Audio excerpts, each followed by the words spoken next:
Goditet në Itali një organizatë shqiptare e trafikut të drogës. Grupi trafikoi 1.3 ton kokain, 21 persona në pranga, arrestohet edhe një oficer i antiterrorit. Bashkiaku Velia janë krimon në gjykatën kushtetuese vendimet që e kanë lënë në burg prej 10 muajsh, cënohet prezumimi pafajësisë.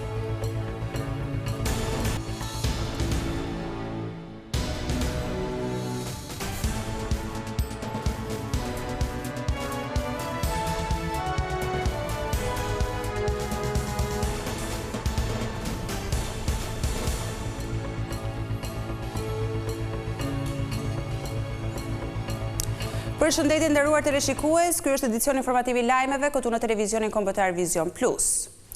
Një organizatë shqiptare e trafikut të drogës është goditur gjatë një operacioni të SPAK dhe prokurorisë së Breshjas në Itali. Në 5 vite grupi kriminal trafikoi 1.3 ton kokain në vendin fshinj. Deri më tani janë arrestuar pjesa më e madhe e anëtarëve të bandës, ndërsa në Shqipëri është vënë në pranga edhe një oficer i antiterrorit. Arrestohen 21 persona për trafik ndërkombëtar kokaine. Operacioni me SPAK dhe prokurorisë së Breshjas arriti të provojë se në vitet 2020-2025 janë transportuar drejt Italisë 1.3 ton kokain. Një ndër personat e kapur në Shqipëri është edhe oficeri i antiterrorit Igli Haxhiaj, për të cilin prokuroria speciale ka dyshime se ka dekonspiruar operacionet policore, duke u vënë në shërbim të grupeve kriminale. Në total janë lëshuar 24 fletareste nga gjykata e Breshjas në Itali, e prej tyre janë ekzekutuar 10, megjithatë kërkimet janë shtrirë krahas Shqipërisë edhe në Francë dhe në Britaninë e Madhe. Hetuesit kanë provuar se grupi kishte baza të forta në Shqipëri të cilat kryenin trafik kokaine drejt Italisë. Organizata furnizohej nga Amerika Latine, ndërsa destinacion final ishin portet e Europës. Mediat italiane shkruajnë se transporti kryhej përmes kamionëve dhe autobusëve, ndërsa të shpeshta ishin rastet kur shoferët ishin në padije të plotë të krimit që po bënin. Megjithatë, nuk përjashtohen rastet e bashkëpunimit të drejtuesve të automjeteve me grupet kriminale. Sapo droga trafikohej në Itali ishin grupet shqiptare, ato që bënin shpërndarje në terren të lëndëve narkotike.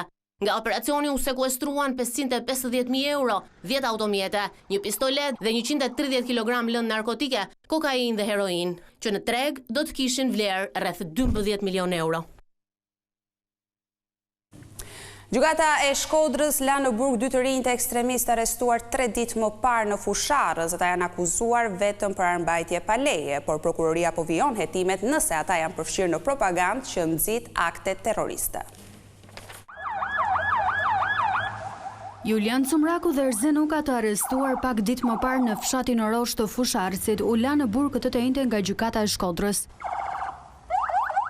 Në nisje të seancës, ata kanë refuzuar të çohen në këmbë duke thënë se janë luftëtar të Allahut. Prokuroria i akuzoi ata për mbajtje pa leje dhe prodhim të armëve shpërthyese dhe municionit, ndërsa po vijojnë hetimet nëse ata kanë bërë thirrje publike dhe propagandë për kryerjen e veprave me qëllime terroriste. Por sipas avokatit të Erzen Ukës, për klientin e tij qëndron vetëm akuza e armbajtjes pa leje. Fillimisht ka vetëm një akuzë, vetëm një ka pas, armbajtje pa leje. Unë kërkova vlerësimin e paligjshëm të arrestit flagrant për sa i përket mbrojtërit nga Naim Erzen Uka, i cili është ndodhur në atë banesë në mënyrë krejt rastësore dhe po në mënyrë rastësore ka shkuar dhe policia e shtetit në atë banesë pasi ka qenë duke bërë një aksion për gjendjen e bimëve narkotike. Fakti që është gjetur në atë banesë ku ka disa armë, të cilat nuk dihet nëse janë apo janë tafta për qitje, apo se janë disa armë të vjetra që janë gjetur në një banesë që nuk ka si lidhje me mbrojtjen nga Naim Erzen Uka, nuk e bën ato përgjegjës për veprën penale të mbajtjes pa leje të armëve. Po ngrita dhe zërin në gjykatë sot për sa i përket të plagosjes të mbrojtjes nga Naim Erzen Uka, i cili nëse do të ishte plagosur nga policia e shtetit, i kërkova gjykatës pa vlerësimin e paligjshëm të arrestit, pasi nuk është cilësuar në asnjë lloj deklarate që të jetë plagosur nga policia e shtetit apo nga RNA.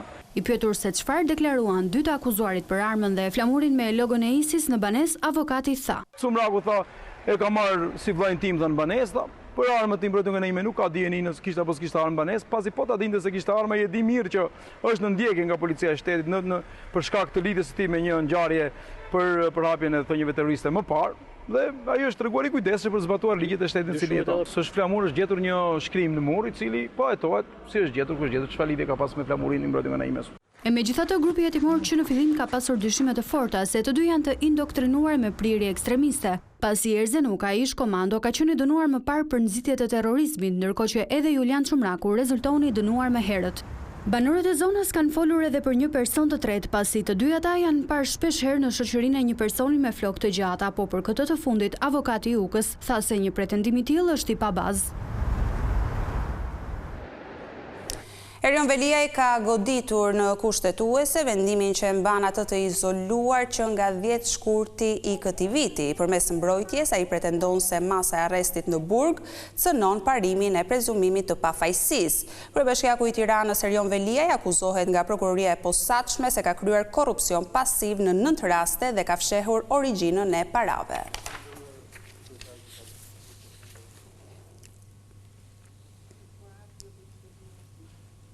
Sali Berisha mbrojti sërish vendimin e SPAK dhe gjykatës së posaçme për pezullimin e Belinda Ballukut, duke konsideruar këtë hap të ligjshëm. Lideri i opozitës u shpreh se funksionet ministrore janë akte administrative. Sipas Berishës, ministri nuk mund të gëzojë të njëjtën mbrojtje si deputeti. Në 3 vitet e fundit shumë rrallë ka ndodhur që në selinë e Partisë Demokratike të lexohen deklarata në mbrojtje të SPAK-ut e gjykatës posaçme, por sot kryetari PD Sali Berisha lexoi para gazetarëve një sër argumentash që mbështesin kërkesën e prokurorisë posaçme dhe vendimin e gjykatës për pezullimin e numrit 2 të qeverisë Belinda Balluku. Berisha argumentoi se pezullimi është i ligjshëm pasi posti i zëvendës kryeministres dhe ministres nuk hyn te kategoria e personave të zgjedhur. Funksionet ministrore janë funksione të zgjedhura me akt administrativ. Populli sovrani nuk ka votuar as për ministrin, as dhe për kryeministrin në sistemin zgjedhor të Republikës së Shqipërisë. Por edhe gjykata mund të disponojë për pezullimin e përkohshëm të tyre. Berisha ju kundërpërgjigj të gjithë atyre që përdorin si argument kundër masës së pezullimit parashikimin e kushtetutës se ministri ka të njëjtën mbrojtje si deputeti. Sipas kryetarit Partisë Demokratike nuk ka imunitet ndaj masës së pezullimit, pasi kushtetuta mbron deputetin vetëm nga heqja e lirisë dhe kontrolli i banesës pa autorizimin e kuvendit. Por ushtrimi i detyrë ekzekutive nuk është pjesë e funksionit normal të deputetit. Si një i zgjedhur me ligj elektoral dhe përpasoj mbrojtja nga pezullimi në detyrë nuk është përfshirë në garancitë kushtetuese. Nuk është përfshirë. Këta shkojnë edhe dhije zgjebosur edhe bishtin e majnë për pjetë. Berisha sollin vëmendje se ai vetë mbron idenë se pasaporta për deputetin dhe ministrin nuk mund të hiqet pa autorizimin e kuvendit, por gjykata kushtetuese nuk i dha atij të drejtë. Në atë kohë ja u thash, do të kapni kokën me dorë, po le ta kapin, le të shkulin kokë huma vesh, se e meritoj. Kryetari i Partisë Demokratike listoi disa raste kur ministrat janë pezulluar nga gjykata në Francë, Belgjik, Spanjë, Rumani për të mbështetur drejtësinë e vendimit të gjykatës së posaçme ndaj numrit 2 të qeverisë Belinda Balluku. Të martën në 2 dhjetor, gjykata kushtetuese do të nisë shqyrtimin e ankimimit të kryeministrit Edi Rama kundër pezullimit të Belinda Ballukut nga posti i zëvendës kryeministrit dhe ministrit të infrastrukturës. Çështja e numrit 2 të qeverisë do diskutohet fillimisht në kolegjin e gjyqtarëve që përbëhet nga Marsida Xhaferllari, Sonila Bejtja dhe relatori Sander Beci. Në një njoftim për media, gjykata sqaroi se vonesa në shqyrtimin e kësaj çështjeje erdhi për shkak të largimit nga gjykata të Holta Zaçajt, duke argumentuar se Marsida Xhaferllari, e cila u caktua dje si pjesë e kolegjit, kishte nevojë për më shumë kohë për t'u njohur me dokumentacionin. Kolegji i gjyqtarëve pritet të vendosë nëse padia kryeministrit duhet kaloj apo jo në seancë plenare. Pas kësaj faze, trupa e plotë e gjyqtarëve shqyrton çështjen në themel nëse ka të drejtë apo jo gjykata e posaçme të pezullojë një antar të kabinetit qeverisës. Kryeministri Edi Rama ju drejtua gjykatës kushtetuese javën e kaluar duke kërkuar shfuqizimin e vendimit të gjykatës së posaçme për pezullimin e numrit 2 të qeverisë Belinda Balluku.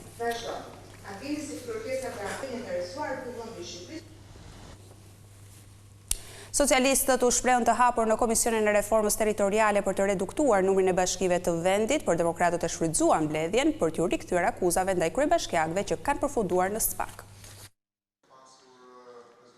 Mazhoranca nuk përjashton mundësinë e reduktimit të numrit të bashkive në mënyrë që reforma administrative territoriale të jetë efektive për vitet e ardhshme. Në mbledhjen e Komisionit të posaçëm, ku për herë të parë u bashkua dhe antarësia e Partisë Demokratike, ishin socialistët ata që vunë në dukje rezultatet e reformës së vitit 2015, si shembull ku duhet të bazohen për të ardhmen.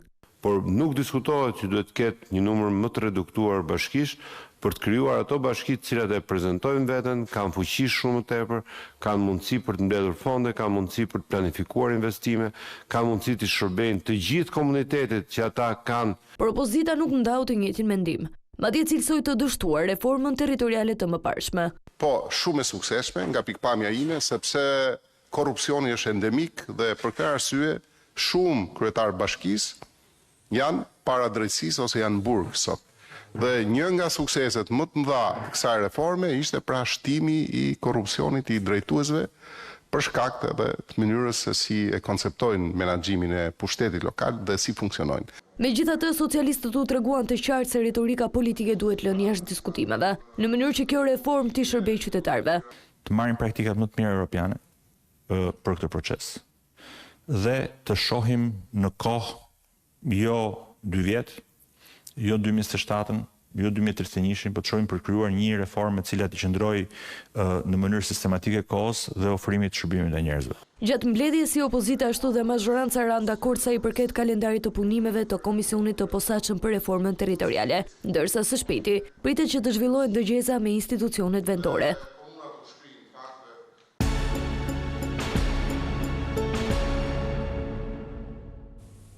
Policia e Tiranës finalizoi një operacion kundër një grupi që trafikonte makina luksoze nga vendet e BE-s drejt Shqipërisë. Në kërkim janë shpallur 2 persona, të cilët sipas policisë trafikonin mjete luksoze të vjedhura në Itali, të cilat i sillnin në vendin tonë. Ndërkohë blut kanë sekuestruar edhe 2 mjete luksoze me vlerë rreth 110.000 euro. Makinat pasi vidheshin u ndërrohej numri i shasis dhe më pas futeshin në Shqipëri. Policia vijon punën për të zbardhur raste të tjera të trafikimit të mjeteve që mund të kenë kryer këta 2 persona.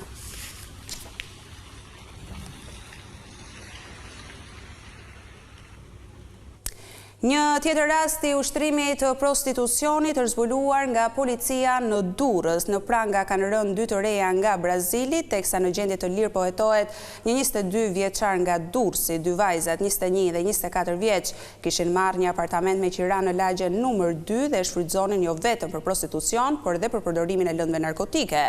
Gjatë ndërhyrjes, vajzat i kanë bërë rezistencë policisë, e cila është detyruar të hap derën me forcë. Si provë materiale u sekuestrua një shumë parash në euro dhe lek, 3 aparat celular, një blok shënimesh, disa kartasim, si dhe 2 sasi të vogla lëndë narkotike kanabis, e po ashtu edhe çokoladë me përmbajtje kanabisi.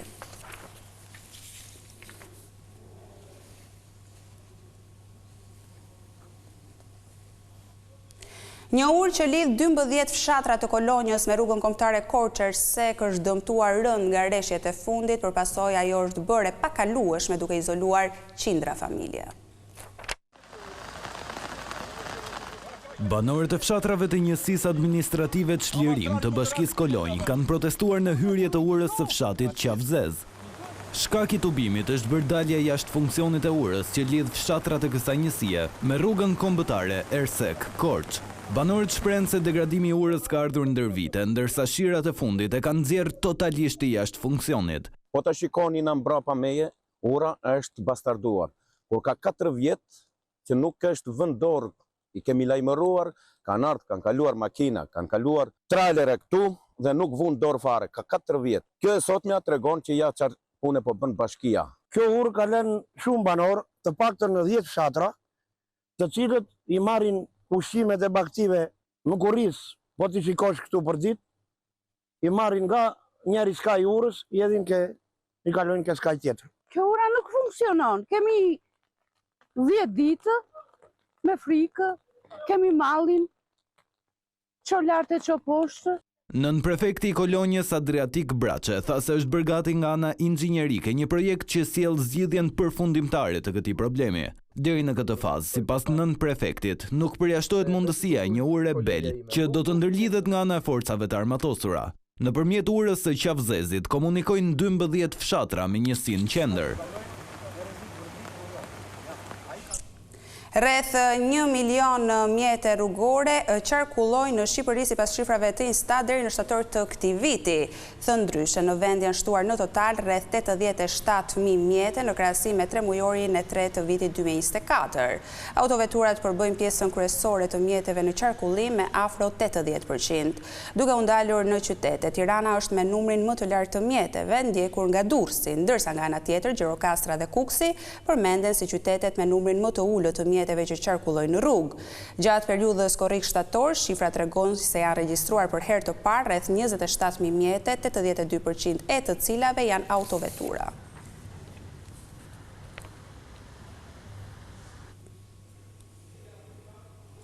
Një banes një katëshe është përfshirë nga flakët mëngjesin e kësaj të enjtej në lagjen Skënderbeg të qytetit të Lezhës. Zjarri ka shkrumbuar njërë nga dhomat e shtëpisë, në momentin e përhapjes së flakëve në banes nuk ndodhej asnjë prej anëtarëve të familjes. Zjarrin e kanë vënë re fqinjët, të cilët kanë njoftuar menjëherë shërbimin zjarrfikës dhe policinë. Sipas të dhënave paraprake, dyshohet se shkaku i zjarrit ka qenë një rezistencë elektrike lënë ndezur.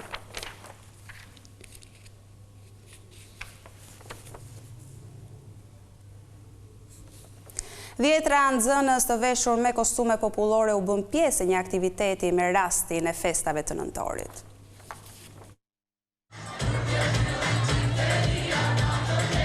Holli i teatrit kombëtar të operas dhe baletit u vesh këtë të njëjtë me ngjyrat kushezi, ndërsa nxënës të shkollave të ndryshme sollën motive të pasura të traditës shqiptare. Gjatë gjithë eventit, atmosfera u shoqërua nga zërat briljantë të korit.